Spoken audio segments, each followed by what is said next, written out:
J'écris un roman.eu présente Pont des Arts. Une fiction écrite par Stéphane Pavanelli, réalisée par Ingrid Lemaire. Enfin, une fiction. Très inspirée de faits réels. Et propulsée par la communauté J'écris un roman. 3e épisode, Paris, mon amour. J'aimerais vous parler aujourd'hui de la première passerelle métallique de Paris, construite en 1804 grâce à l'ingénieur des ponts et chaussées Louis-Alexandre de César. Pour notre 3e épisode, le printemps est là. Ah, la joie de retrouver les cours en amphi. Installé derrière son pupitre, monsieur le maître a retrouvé sa verve. L'approche des partiels sans doute. Déconfiné mais masqué, il déclame sa tirade. Cette légèreté de dentelle noire, comme l'a nommé si bien Émile Zola, désigne les 9 arches qui constituaient la structure. Le pont actuel n'en compte que 7, il était temps de mettre fin aux accidents fluviaux. Évidemment, monsieur le maître parle du pont des Arts. À croire que le sort s'acharne sur May. Notre héroïne espère toujours retrouver cette clé USB qu'elle aurait accrochée sur le lait-gris du pont. Tu devrais être contente, on va peut-être apprendre plus de trucs qu'avec ton collectionneur. May aurait préféré oublier Phileas, la flamme passionnée de son regard et sa collection d'objets loufoques. Même si finalement, ils étaient aussi improbables qu'une clé USB. Au fait, t'avais pas demandé au prof si tu pouvais faire ton mémoire sur les cadenas ? Il a refusé. Pas assez de matière, il m'a En dit. quelle année la reconstruction ? Mademoiselle ? Exactement, 1984. Elle se prend pour Hermione, celle-là ? J'aurais dit plutôt Elle Woods, de la revanche d'une blonde.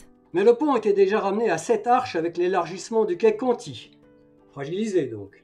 L'administration des ponts et chaussées décida d'en interdire l'accès au public en 1977. Un rapport avisé, car le pont s'effondra sur 60 mètres à la suite d'un choc avec une barge 2 ans plus tard. Monsieur, est-ce que vous allez nous parler des cadenas d'amour ? Ah ben voilà. Cette mode vouée à engloutir l'ouvrage encore une fois.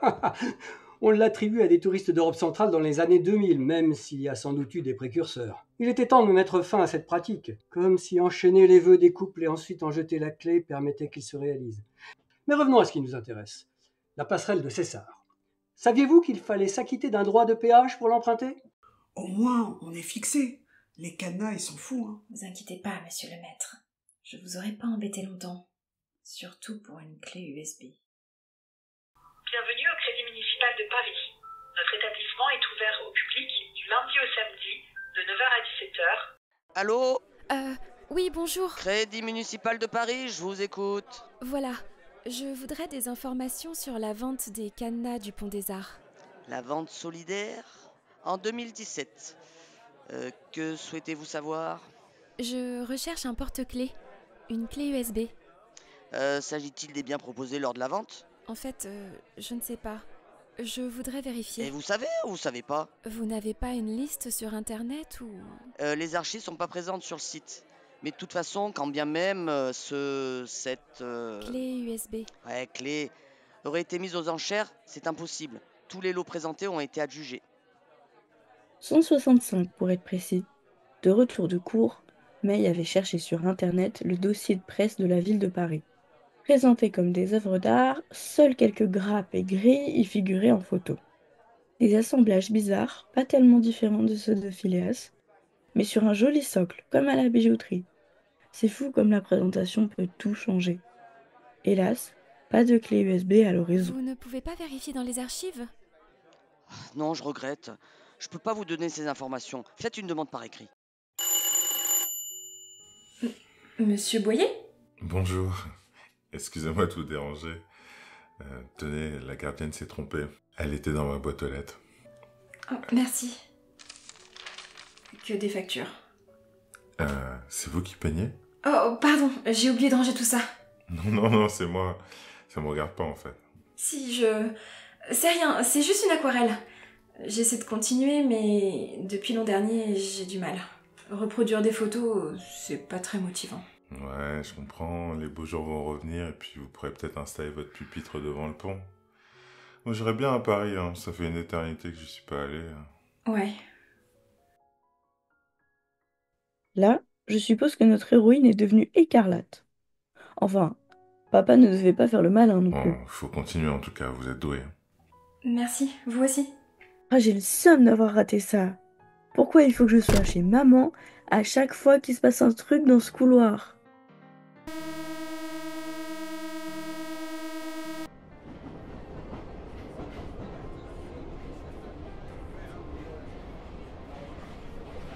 May s'est décidée à suivre les conseils de papa et à affronter la capitale.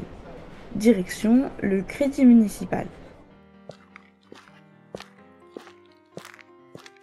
Le Marais, c'est l'opposé de Gennevilliers.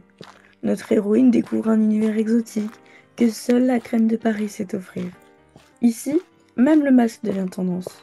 On l'a sorti au sac Hermès ou aux emballages de l'as du falafel dont la bonne odeur vient chatouiller les narines de May. May est à pied cette fois. Merci le métro.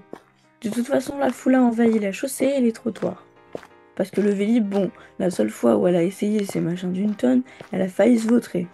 Sans compter la météo, digne d'un 15 novembre. Sur ce coup-là, papa il s'est un peu gouré. La rue des Francs-Bourgeois, c'est là. Le crédit municipal se situe en face des archives nationales. Monsieur le maître serait ravi. Style Louis XVI, fenêtre avec corniche, frise et autres machins en fer. Bah quoi, j'y connais rien moi. C'est May qui étudie l'histoire de l'art. En tout cas moi, j'aurais pas passé 5 minutes dans la cour à observer les façades. Bref, notre héroïne se décide enfin à pousser la porte de l'accueil. Vous voulez vérifier l'ensemble des lots cédés lors de la vente solidaire. Mais c'était il y a 4 ans, vous vous rendez compte? C'est vraiment important, s'il vous plaît. Je cherche un porte-clés. Savoir au moins à qui il aurait été vendu. Ah non, nous ne pouvons en aucun cas vous transmettre les coordonnées des acquéreurs. Bon, si vous permettez, il y a d'autres personnes qui attendent. Un problème, Justine? Cette dame recherche un porte-clés, Je m'en occupe. Venez avec moi. Il s'agit d'un cadenas d'amour. Un porte-clés, avec une clé USB. Vous n'êtes pas la première à venir. Hélas, tout a été vendu ou détruit. En tout cas, pour ce que la ville a retiré. Et si mon porte-clés faisait partie des enchères? Dans ce cas, votre souvenir est peut-être parti aux États-Unis ou au Brésil. Dites-vous qu'il a voyagé, même si ce n'est qu'une maigre consolation. Il n'y a aucun moyen de savoir? Je suppose que le commissaire priseur pourrait vous renseigner. Celui qui a organisé la vente. Alors jusqu'à présent vous avez eu l'amour enchaîné, les cadenas, maintenant vous avez l'amour immortalisé. Le seul lot unique de cette vente, une clé USB, évidemment il est vendu avec un certificat d'authenticité, c'est le seul, et vous retrouverez toutes les métadonnées conservées dans cette clé. Vous imaginez, voilà, c'est la surprise, tous les documents qu'on peut trouver, photos ou autres. Et pour ce lot unique avec son certificat, nous allons commencer tout de suite les enchères à 400. 400, 500, 600, ça s'emballe immédiatement. 700, c'est unique. 700, 800 sur Internet, 800. 800, je suis. Attention, ça part à l'étranger. 800, messieurs, mesdames, 800, 900, 1000, 1000. À 1000, 1000 c'est par un monsieur au deuxième rang, à 1000, madame, que dites-vous? L'amour, les secrets de l'amour, 1000, 1200 déjà pris à 1200. Et ça repart sur Internet à 1300 et 1400, madame. Bien sûr, ça redevient un amour français. À 1400, c'est devant moi. Qui dit mieux? Au fond de la salle, peut-être vous n'avez rien dit. 1400, non, c'est devant toujours. À 1400, je vais conclure, attention. À 1400, une fois, deux fois. 1400, c'est vu. Adjugé 1400, félicitations, 1400. Tout ça pour 3 selfies, une tour Eiffel mal cadrée. Redescends sur terre, May. Comment je fais pour le rencontrer? Vous pouvez vous rendre à son étude. Où ça? À la maison de vente. À son nom, Colin du Bocage. Un établissement de tout premier ordre, dans le quartier des Antiquaires, à Drouot.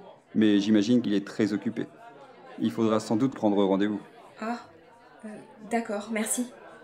Au revoir, mademoiselle. Et bonne chance. Bredouille, notre héroïne repart. Plongée dans ses pensées, elle rate le balai des vélos et des Parisiens revieillis du temple. Et les voitures qui déboulent. Attention là! Un établissement de tout premier ordre, à Drouot.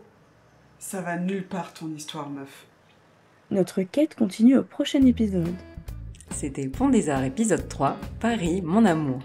Nous remercions par ordre d'apparition dans l'épisode Patrice Véry, Nessia Ficmont, Alice Barbier, Lily Bagage, Christelle Burguera, Geoffrey Brunto, Glenn Johnson pour leur voix, et plus particulièrement maître Olivier Colin du Bocage pour s'être prêté au jeu de son propre rôle dans cet épisode. Un scénario de Stéphane Pavanelli inspiré de faits réels autour de la passerelle du Pont des Arts. Révision, enregistrement, montage et production par J'écris un roman, Ingrid Lehmer. Nous remercions également la communauté J'écris un roman pour l'enthousiasme, les relectures et les bonnes ondes.